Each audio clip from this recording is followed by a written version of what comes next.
Hello mga person ko, magandang buhay, and this is my another vlog. Nagbabiyahe nga po pala tayo ngayon dahil uuwi po tayo sa Pampanga. Fast forward po, nandito na nga po tayo sa bahay, tapos eto, nagsasandok na nga yung aking mahal na asawa. Ako na nga doon yung nagsandok sa kanin, tapos sabi ko sa kanya, siya naman sa ulam para mabidyohan ko din. Kumakain na nga po pala tayo dyan mga person ko, kain po tayo. Bali yung kanin nga po natin ay nakalagay sa microwave oven dahil pinainit lang po natin yan, hindi na daw po nagsaing si mama. Meron nga po pala tayo nilagang mais dyan. Ang ulam nga po pala nila ay tokwat baboy, tapos meron po natirang isang fried chicken. Ang sarap nga po ng pagkakaluto ng tokwat baboy. At tingnan niyo pa nga mga person ko, mapaso-paso pa ako sa kanin. Sobrang init kasi. At saka ang takaw kasi ng person nyo. Pinakuha ko na nga rin pala sa aking mahal na asawa yung tubig. At tingnan niyo naman yung baso natin mga person ko. Para kang magkakape. Kasi tasa yan. Tapos, heto pa mga person ko. Bigay lang yan. Parang pang Christmas giveaway pa nga yan ng isang shop. Pero at least hindi siya baso ng cup noodles. Kayo po ba, naranasan nyo rin po ba magbaso ng cup noodles? Hello po sa inyo! Kung ngayon po, hindi na kayo nagbabaso ng cup noodles, abay, ibig sabihin, nag-i-improve po tayo. Hindi na po tulad ng dati, di po ba?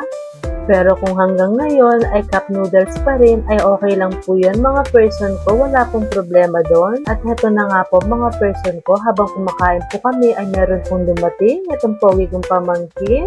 Agad-agad niya rin pong pinuntahan yung bap-bap niya, mas favorite niya pa kaysa sa akin, o diba?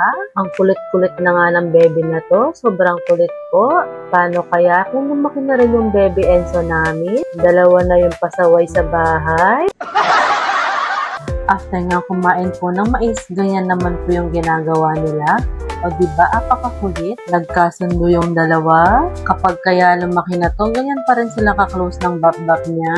At heto na nga, pagkatapos niya doon ay sumuot naman siya sa may karton at umakyat pa nga sa hagdan. Hetong si mama niya ay sumisigaw nga, hindi ko na kinuhanan, baka daw mahulog. Yung mahal ko ng asawa dito ay busy-busy nagko-content. Kung dati nga sabi ko sa kanya ay mag-vlog kami, ayaw niya. Pero ngayon gustong-gusto niya na rin. Natutuwa nga ako dahil nahikayat ko na siya. Meron nga pala akong ina-unbox dito mga person ko. Binili ko nga pala yan sa aking katrabaho. Ayan nga po pala ay empanada. For only 150 pesos, mga person ko ay meron na po kayong assorted na empanada. 5 pieces po yung laman mga meal. Masarap nga din po pala yung empanada nila. Ang bango-bango nga niyan mga person ko. Nung kuhanin ko kasi naaamoy ko kahit hindi ko pa na-open. Mabigat din po siya. Pinatikim ko nga rin pala kay ate ko yan. Yung nakuha niya po ay giniling yung flavor. Pinakain ko nga rin pala yung aking mahal na asawa. Sabi ko sa kanya, hatiin niya. Kinagat niya ba naman? Yung bebe ko talaga na to, agad-agad kumakagat. Kinabukasan na nga po yan mga person ko, nagigihaw nga pala si tatay ko ng hito. Ayan nga po pala yung lunch namin.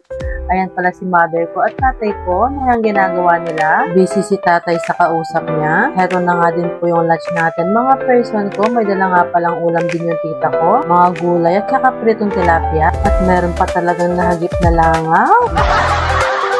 Uunahan mo pa kami ha. Meron nga din pong adobong paa. Mamaya po yung dinner. So, ayun lang po for today's vlog. See you for my next one.